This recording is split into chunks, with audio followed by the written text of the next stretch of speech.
ഈ പറയുന്ന പ്രകൃതി പ്രതിഭാസങ്ങളാണ്. ഈ ദൈവങ്ങളോടുള്ള ആരാധനയുടെ ഭാഗമായി ഫോക്ലോറുകൾ ഉണ്ടാവും. ഞാൻ സൂചിപ്പിച്ചു വന്നത് അവന്റെ അനുദിന ജീവിത വൃത്തിയുമായി ബന്ധപ്പെട്ട് ഫോക്ലോറുകൾ ഉണ്ടായിത്തീരുന്നു. ഫോക്ലോർ എന്ന് വെച്ചാൽ അർത്ഥം നാട്ടറിവ് എന്നേ ഉള്ളൂ. അതിന് നാടോടി കഥയുടെ സ്വരൂപമുണ്ട്, നാടോടി പാട്ടിന്റെ സ്വരൂപമുണ്ട്, ആചാരങ്ങളുടെയും അനുഷ്ഠാനങ്ങളുടെയും മറ്റു നിരവധിയായ ബിഹേവിയർ പാറ്റേണിന്റെയും ഒക്കെ സ്വഭാവമുണ്ട്. ഇതിനെല്ലാം ചേർത്ത് നമ്മൾ ഇന്നൊറ്റ വാക്ക് ഉപയോഗിക്കുന്നു, ഫോക്ലോർ എന്ന് പറയുന്ന വാക്ക്. എന്നോട് മോഡറേറ്റർ ചോദിച്ച ചോദ്യം ഫോക്ലോറിനെ പൊതുജനവും അക്കാദമിക് പണ്ഡിതരും എങ്ങനെ കാണുന്നതാണ്. സത്യത്തിൽ ഫോക്ലോറിനെ ഒരേപോലെ കണ്ടേ മതിയാകും. അക്കാദമിക് പണ്ഡിതരെ സംബന്ധിച്ച് ഏതെങ്കിലും ഒരു ഫോക്ലോർ രൂപത്തെ എടുത്തു വെച്ച് അവർ ഇങ്ങനെ ക്രോസ് ഡിസെക്ഷന് പാത്രമാക്കുമെന്ന് മാത്രമേ ഉള്ളൂ.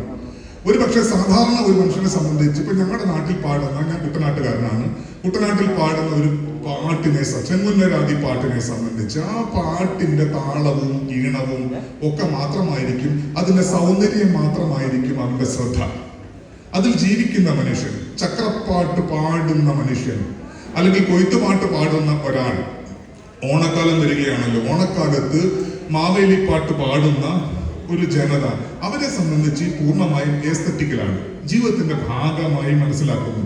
പക്ഷെ അക്കാഡമിഷനെ സംബന്ധിച്ച് ഒരു പക്ഷെ ജീവിതത്തിന്റെ ഭാഗമാകണമെന്നില്ല, തൊഴിലിന്റെ ഭാഗമായി തന്നെ. കാരണം അവനെ സംബന്ധിച്ച് ഒരു പഠന വസ്തുവാണ് ഫോക്ലോർ. അങ്ങനെ